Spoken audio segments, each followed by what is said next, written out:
I think a user might be too embarrassed to talk to me. At my work, we have two technology teams, desktop support and systems support. Since we're understaffed, who in IT isn't, right?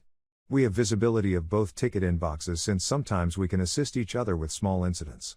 I work in systems, and I have my roster of regulars with whom I interact almost daily, and most of the current operations staff knows me, since I'm also the DBA for our main systems. My friend works in desktop, and he deals with all the new joiners, setting up the accounts, handing down the hardware, etc., as well as regular support, so everybody knows him. About 6 months before this incident, a new joiner started, let's call her $user.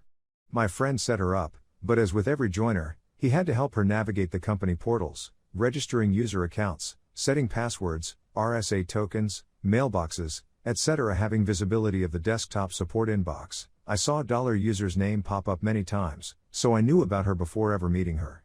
Also, $user isn't in operations, so she hasn't met me. One Friday, most of the office is WFH, including my friend from DS. However, $user would need some help getting her Bloomberg account set up, so Thursday evening, my friend tells me $user will be coming to the office tomorrow to set up her Bloomberg account. Can you help her log in the Bloomberg terminal? Cool. Easy peasy, lemon squeezy. Friday morning, $user arrives and asks, "Are you Paul Andre?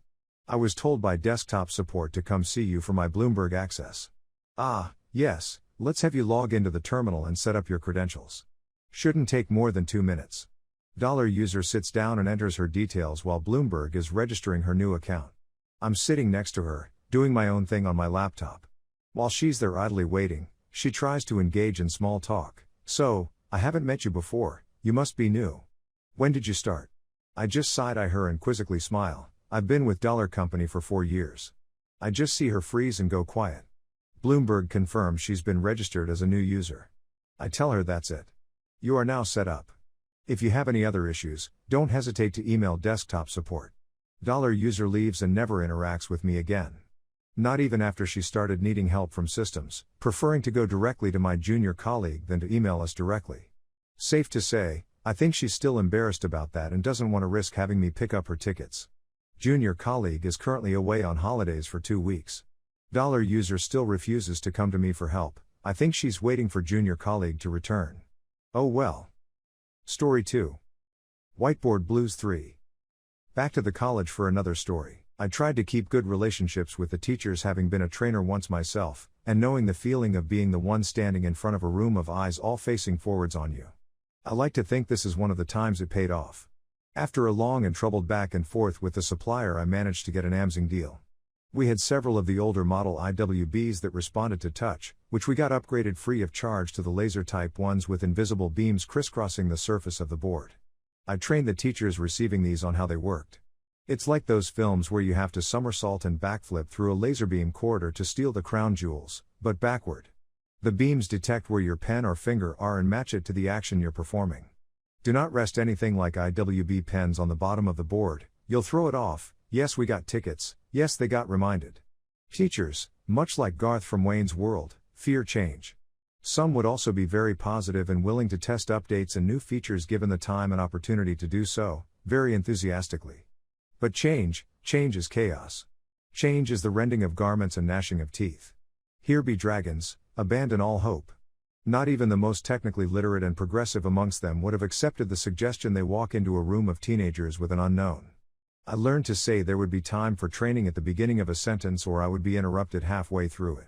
As well as the new hardware, the staff would need to be introduced to the required software update. And for their confidence, make sure samples of existing teaching materials just work. Cue much trepidation and reassurances. Me, if you really have a problem with them, we'll just stick the old dodgy one back on the wall. That this comes as a relief to some of the teachers, I hope, underscores just how painful they found disruption. During some college holiday downtime, one of our more change-sensitive teachers met the installation tech sent to fit them. She'd also been victim to the existing IWB's worst temperaments. She hated them. I can't express enough the stress for a teacher of a fault mid-lesson. When I had them myself, I had the knowledge to fix it, and my delegates were IT professionals. Some would even let out a cheer and we'd have a laugh about it as I sorted it out while plowing on. For more traditional subjects and 30-odd 16-year-old students, a fault is a crisis. There was only one thing worse to this teacher. Change. Installation tech's job is to unbox goods, drill holes, mount equipment and naff off home. His skills for this I couldn't question. It's just a good job he wasn't in sales or support. Teacher, so how does this all work then? Install tech, just like the old one really but with laser beams. Install tech waves his hand vaguely at the board. He picks up one of the IWB pens from its tray and mimes writing. But he's not finished the setup, the projector isn't aligned. His hand flapping spawns an entirely unhelpful squiggle across the board and wall behind it. My short time as a trainer taught me a few things and internally I'm screaming. Demonstrations should be meaningful, relevant.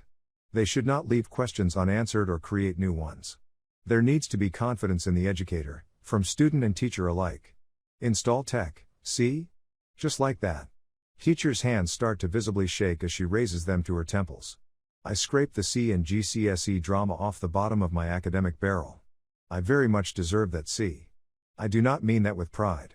I step deliberately in between them to look directly at teacher, turning my back fully to install tech.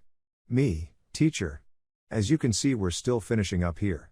Why don't we clear up and I'll make sure it's all ready to go, and then we can set aside some time for a session together to make sure you are completely happy with it. Is that okay? Teacher isn't fooled at all. My powers of diplomacy are nothing before this woman, with decades of experience with the schemes and evasions of teenagers. She smiles, a wry grin that reminds me of my grandmother, puts a hand on my shoulder and with great exaggeration, thanks me. She knows exactly what I'm up to. I keep my word, the rest of the rooms are complete and their teachers shown the basics haven't changed. No wheels reinvented. Some even delight at the new features of the software. Job's a good'un. Story 3. It puts the Wi-Fi in the box. This is in fact, not a tale from my ongoing career in IT, but a small rant about my existence as my family's personal IT guy. I visited my dad to give him the new computer I built him. He now has the fastest email box in his neighborhood. I definitely went overkill for him. While I was there, my dad tasked me with helping him get his security cameras operating through the app on his phone so he can keep an eye on things while on a short trip. However, there are several problems. He has 2 DVRs. They're a cheap off-brand. One of them is located in a giant metal shipping container that he's using as a garage at the moment. So, for those of you who browse this sub for fun and don't do much IT, let me explain. Wireless signals and big metal boxes are not friend. So, we set about the Herculean task of putting Wi-Fi where it don't want to be. We ended up daisy chaining a couple mesh network nodes from his office to the wall adjacent to the shipping container. Then we cut a hole in the shipping container, covered it with plastic and made a little shelf. We put the third node on the shelf so now it's repeating Wi-Fi into the container. And then we found out his DVR's wireless card is borked, so I had to run a 50 feet Ethernet from the node to the DVR. So now my dad has better Wi-Fi than me, and a better PC than me.